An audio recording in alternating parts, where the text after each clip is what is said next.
গেল ২৫ মার্চ কুষ্টিয়া থেকে ঢাকাগামী সৌহার্দ্য পরিবহনের একটি যাত্রীবাহী বাস পদ্মা নদীতে তলিয়ে গেলে প্রাণ হারান অনেকেই।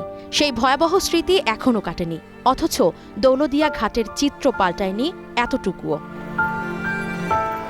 দুর্ঘটনার পর বিআইডব্লিউটিসির চেয়ারম্যান আশ্বাস দিয়েছিলেন, যাত্রী নামিয়ে খালি গাড়ি ফেরিতে তোলা হবে এবং পন্টুনের শক্তিশালী রেলিং বসানো হবে। যাত্রীদের নিরাপত্তা আমাদের সর্বোচ্চ অগ্রাধিকার এবং আমরা এই পন্টুনটাতেও আরও রেলিং এবং অন্যান্য কাজ যা করা লাগবে সেগুলো করার জন্য আমরা পর্যাপ্ত বাজেট দেব।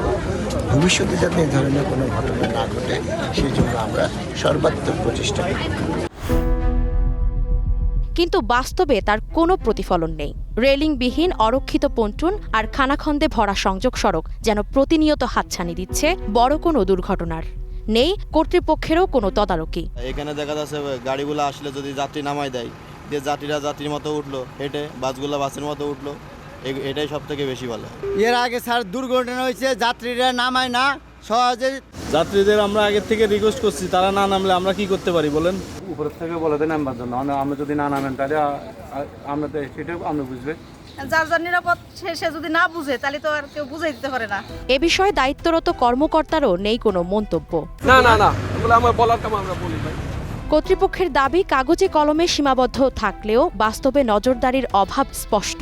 মৃত্যুফাত হয়ে থাকা এই ঘাটগুলোতে শৃঙ্খলা না ফিরলে আবারও ঘটতে পারে বড় কোনো প্রাণহানি, এমনটাই আশঙ্কা সাধারণ মানুষের। ইসমত আরা অনু, গ্রিন নিউজ ডেস্ক।